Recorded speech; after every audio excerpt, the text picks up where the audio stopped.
अस्सलाम वालेकुम students, how are you. Hope so आप सब खैरियत से होंगे। अल्लाह ताला आप सबको अपने हिफ्ज़ व अमान में रखे। स्टूडेंट्स, हमने सूरह अनफ़ाल शुरू की थी और लास्ट लेक्चर्स में आपकी 10 आयत मुकम्मल हो गई। आज के लेसन में हम आयत नंबर 11 से स्टार्ट कर रहे हैं।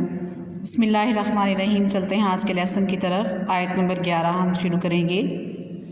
बिस्मिल्लाहिर्रहमानिर्रहीम। एस जब युगशीकुम तुम्हें ढांप लिया, तारी कर दी, अन्नुआसा ओम गनोदगी, आमनतन तस्कीन, मिनहु उससे, वयुनज़्ज़िलु और उतारा यानी नाजिल किया, अलैकुम तुम पर, मिनस्समाई आसमान से, मीन से, समाई आसमान से, माअन पानी, लियुतहिराकुम ताकि पाक कर दे तुम्हें, बिही इससे या इसके ज़रिए, वयूसिबा और दूर कर दे, अनकुम तुमसे, रिज्जन गंदगी यानी वसवसे, शैताना शैतान की, वली यरबिता और ताकि बांध दे ये ढारस बंधाए, अला कुलूबिकुम तुम्हारे दिलों को, वा और युसब्बिता जमा दे, भी इससे इसके ज़रिए, अलकदामा कदम पाँव।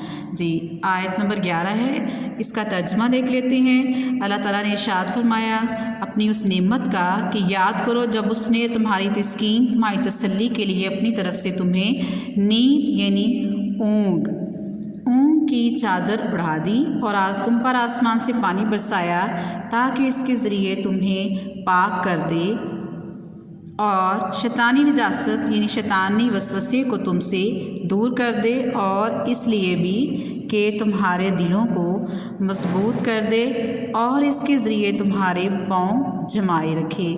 स्टूडेंट, इस आयत नंबर 11 में अल्लाह ताला ने अपने एक ख़ास इनाम का ज़िक्र फरमाया है, और वो ये है कि अल्लाह ताला ने ऐन जंग के वक्त मुसलमानों के दिल मजबूत करने के लिए उन पर हल्की सी नींद तारी कर दी, जिससे उनकी थकावट दूर हो गई और दिलों से उनके सारा खौफ व हरास जाता रहा।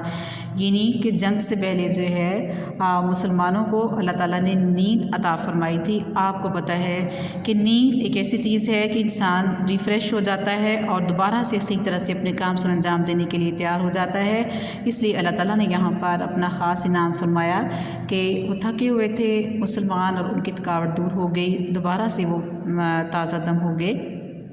आयत नंबर 12 है हमारी।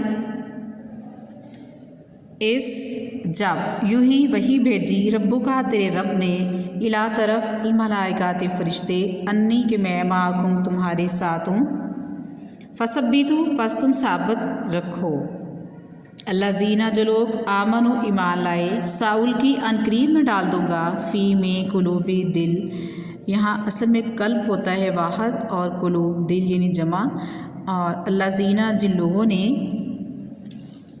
काफ़र कुफ्र किया, रोबा रोब, फजरिबू सो तुम वार करो उन पर यानी ज़रब लगाओ, उनको मारो, फ़ौका ऊपर, अलाना की गर्दनों पर, वजरिबू और ज़रब लगाओ यानी मारो, मिनहु मिन से, कुल्ला हर एक, बनानिन पूर यानी उंगलियों के जोड़। स्टूडेंट्स, इस आयत का तर्जमा हम देख लेते हैं। और वह वक्त जब तुम्हारा रब फरिश्तों को इरशाद फरमाता था कि मैं तुम्हारे साथ हूँ, बस तुम मोमनों के कदम जमाओ, मैं अभी काफिरों के दिलों में रोब और हैबत डाले देता हूँ, बस तुम काफिरों की गर्दनों के ऊपर वार करो और उनकी उंगलियों के हर पोर पर वार करो। यानी कि जब मैदान जंग में तुम जाओ तो इस तरह से उनको मारो कि उनकी एक जोड़ पर चोट लगाओ, उनको मारो, यानी कि उनको फिर उनका डटकर मुकाबला करो। इस आयत नंबर 12 में अल्लाह ताला ने अपनी ख़ास और इनाम का जिक्र फरमाया कि अल्लाह ताला ने जंग बदर में फरिश्तों को हुक्म दिया था कि मुसलमानों के साथ रहो और इल्हाम के ज़रिए मुसलमानों के दिलों को मजबूत करो, और मैं भी काफिरों के दिलों में मुसलमानों का खौफ डाल दूँगा और उनकी दहशत डाल दूँगा। यानी कि काफिर जो है मुसलमानों की हैबत से ही कांप जाएंगे और उनके दिल में जो है खौफ बैठ जाएगा। इस तरह से स्टूडेंट्स अल्लाह ताला अपनी मदद फरमाता है और अपने ख़ास इनामात का जिक्र फरमाता है जिसे चाहता है और जहाँ चाहता है। और इसके बाद हम चलते हैं इस आयत नंबर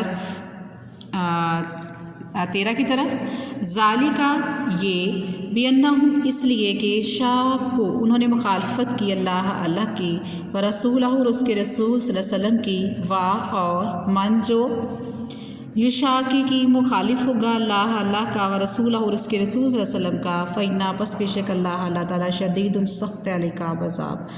इसका तर्जमा देखते हैं। ये सज़ा इसलिए कि उन्होंने अल्लाह और उसके रसूल सल्लल्लाहु अलैहि वसल्लम की मुखालफत की, और जो शख्स अल्लाह और उसके रसूल सल्लल्लाहु अलैहि वसल्लम की मुखालफत करता है तो बेशक अल्लाह भी सख्त अज़ाब देने वाला है। जिस 26 आयत में बताया गया कि जो अल्लाह और उसके रसूल सल्लल्लाहु अलैहि वसल्लम का हुक्म नहीं मानता, उनके ख़िलाफ़ करता है, उनकी मुखालफत करता है तो अल्लाह ताला सख्त अज़ाब देने वाला है। नेक्स्ट हमारी आयत है ज़ालिकुम, ये सब सज़ा फ़ज़ुक़ू हो बस चखो तुम उसको, व अन्ना और यकीनन बिलकाफरीना काफरों के लिए अज़ाब नारी दोज़ख का आग का। अब इसमें है कि ये सब तो आप चख लो, और हकीकत ये है कि काफरों के लिए आखिरत में दोज़ख का अज़ाब है। हाँ जी, यहाँ ये भी बता दिया गया कि दोज़ख का अज़ाब जो है, आग का अज़ाब जो काफरों के लिए तैयार कर रखा है आखिरत में। तो स्टूडेंट्स, आपने आयत नंबर 11 से 14 तक आप लर्न करेंगे, और इसको आप जो है अपनी कॉपीज़ पर भी तर्जुमा जस्ट राइट करेंगे। ओके जी, टेक केयर, अल्लाह हाफिज़।